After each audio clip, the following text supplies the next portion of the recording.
నమస్తే, welcome to Yadav vision. నేను మీ నక్క మహేష్ యాదవ్. ఈరోజు యాదవ్ల చరిత్రకు సంబంధించి మరో కొత్త విషయాన్ని మీ ముందుకు తీసుకొచ్చే ప్రయత్నం చేస్తున్నాను. కాబట్టి ఈ కంటెంట్ ఎక్కువ మందికి రీచ్ కావాలంటే మా యొక్క ఛానల్ని లైక్ చేయండి, షేర్ చేయండి, సబ్స్క్రైబ్ చేయండి. భారతదేశంలో దాదాపు 40 కోట్ల జనాభా ఉన్నటువంటి యాదవులకు ప్రత్యేకమైన ఘన చరిత్ర ఉన్నదని మనందరికీ తెలిసిందే. దాంట్లో భాగంగానే ఈరోజు లత్మార్ హోలీ చరిత్రని మీకు పరిచయం చేయబోతున్నాను. యాదవ భూమి బ్రజ్లో హోలీ సాంప్రదాయానికి ప్రత్యేక ప్రాముఖ్యత ఉన్నది.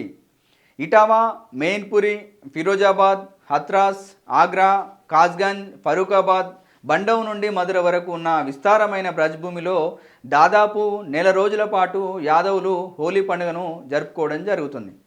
హోలీ మొదటి రోజున ఇక్కడి యాదవులు హోలీని జరుపుకోవడానికి నందగ్రామ నుండి బర్సానాకు వెళ్ళి మరుసటి రోజు వారు సంగీత వాయిద్యాలతో బర్సానా నుండి నందగావ్కు తిరిగి రావడం జరుగుతుంది. ఈ సాంప్రదాయం ద్వారకాధీశుని కాలం నుంచి కొనసాగడం జరుగుతోంది. బ్రజ్లోని లత్మార్ హోలీ ప్రపంచ ప్రసిద్ధి చెందింది, కానీ ఇప్పటికీ తెలుగు రాష్ట్రాలకి పరిచయం కాలేకపోయింది. ఈ లత్మార్ హోలీ చారిత్రక నేపథ్యంలోకి కనుక వెళ్తే బ్రజ్ యొక్క ఆకర్షణీయమైన ప్రత్యేకమైన సంస్కృతి ద్వారకాధీశ్ వారసులైన యదువంశాయులతో ముడిపడి ఉందని చెప్పవచ్చు. జరాసంధుడు మధుర రాజ్యంపై దాడి చేసినప్పుడు శ్రీకృష్ణుడు జరాసంధుడిపై యుద్ధం చేయడానికి రాజధాని మధురతో సహా మొత్తం బ్రజ్ యాదవులను సమీకరించాడని చెప్పడం జరుగుతుంది. మొత్తం బ్రజ్లోని యదువంశీయులు ద్వారకాధీశునితో సమావేశం కావడం జరుగుతుంది. యదువంశీ పురుషులు లేని సమయంలో యదువంశీ గోపికలు రాక్షసుల నుండి మరియు దొంగల నుండి తమను తాము రక్షించుకోగలరా అని శ్రీకృష్ణుడు తెలుసుకోవాలని అనుకుంటాడు. అందుకు ద్వారకాధీశుడు కొంతమంది యాదవ్ సైనికులను మారువేషంలో బ్రజ్ గ్రామాలకు వెళ్ళమని ఆదేశించడం జరుగుతుంది.